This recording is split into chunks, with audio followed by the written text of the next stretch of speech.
शाम ढल चुकी थी। गली के कोने पर पुरानी सी चाय की दुकान थी, जहां हर शाम मोहल्ले के चंद बूढ़े और कुछ नौजवान बैठते थे। मैं सबा अपनी पुरानी दोस्त हिरा के साथ वहां बैठी थी। हम दोनों कॉलेज के ज़माने से एक दूसरे को जानती थी, लेकिन पिछले 5 सालों में पहली बार मिल रहे थे। हिरा अब शादीशुदा थी, एक छोटा सा बच्चा भी था, लेकिन उसकी आंखों में वही शरारत अब भी थी। अचानक दुकान के बाहर एक मोटरसाइकिल रुकी। हेलमेट उतारते ही सामने आया अदील। मेरी सांस रुक गई। अदील, वो लड़का जिससे मैंने कॉलेज में चुपके चुपके मोहब्बत की थी, जिसने कभी मेरी तरफ देखा तक नहीं और जिसने फिर अचानक शहर छोड़ दिया था बगैर कुछ बताए। हिरा ने मेरी तरफ देखा, फिर अदील की तरफ। उसकी मुस्कुराहट में कुछ शैतानत थी। अरे वाह, ये तो वही है ना? उसने कान में सरगोशी की। अदील ने हमें देखा, पहले हिरा को, फिर मुझे। उसकी आंखें एक लम्हे को जम गईं, फिर वो आहिस्ता आहिस्ता हमारी तरफ बढ़ा। सबा? उसकी आवाज में हैरत थी, लेकिन कुछ और भी था। मैं उठ खड़ी हुई, दिल जोर जोर से धड़क रहा था। हेलो अदील। मेरी आवाज खुद ब खुद धीमी हो गई। वो करीब आया। उसकी खुशबू वही पुरानी सी थी, थोड़ी सी लकड़ी और बारिश की। तुम यहाँ? उसने पूछा, जैसे यकीन नहीं आ रहा हो। हिरा उठी, अपनी चाय का कप उठाया और मुस्कराते हुए बोली, मैं तो बस अपने भाई को फोन करके आती हूँ, वो मुझे लेने आ रहा है। तुम दोनों आराम से बात कर लो। वो चली गई। अब सिर्फ हम दोनों थे। अदील ने मेरे सामने वाली कुर्सी खींची, बैठ गया। उसकी नजरें मुझसे हटी नहीं थी। तुम बदल गई हो, उसने आहिस्ता से कहा। तुम भी, मैंने जवाब दिया, लेकिन मेरी आवाज में कुछ पुराना सा दर्द था। वो खामोश हुआ, फिर आहिस्ता से उसका हाथ मेज पर मेरी तरफ बढ़ा। उसकी उंगलियां मेरी उंगलियों के बिल्कुल करीब रुक गईं। सबा, मैंने कभी सोचा भी ना था कि दोबारा मिलूंगी तुमसे। मैंने उसकी तरफ देखा। उसकी आंखों में कुछ था जो बरसों पहले भी था, लेकिन अब वो छुपा नहीं रहा था। तो फिर क्यों चले गए थे तुम? मेरी आवाज कांप गई। वो खामोश रहा। फिर अचानक उसने मेरा हाथ पकड़ लिया, गर्म, मजबूत, क्योंकि मुझे लगता था तुम मेरी नहीं हो सकती। मैं सुन हो गई। उसने मेरा हाथ अपने होठों के करीब लाया, हल्का सा छुआ। लेकिन अब मैं वापस आया हूं, और इस बार जाने वाला नहीं।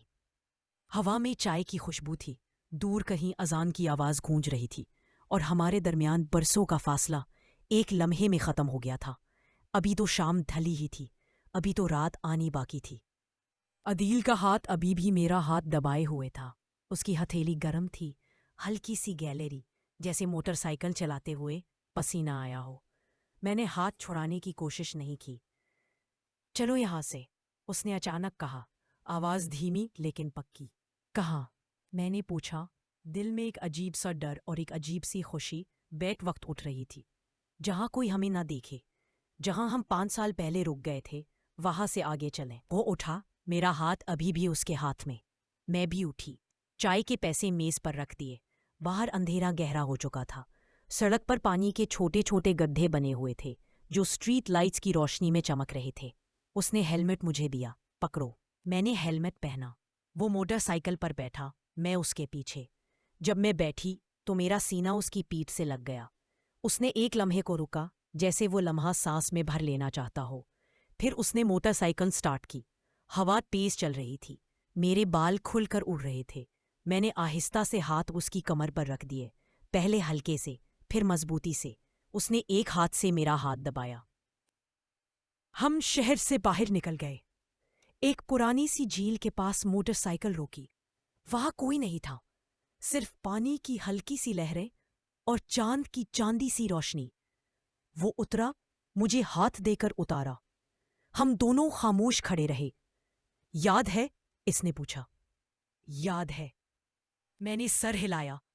ये वही जगह थी जहां 5 साल पहले हम आखिरी बार मिले थे, जहां इसने कहा था, सबा, मैं जा रहा हूं, और मैं रोते रोते घर भाग आई थी। आज वो वापस आया था।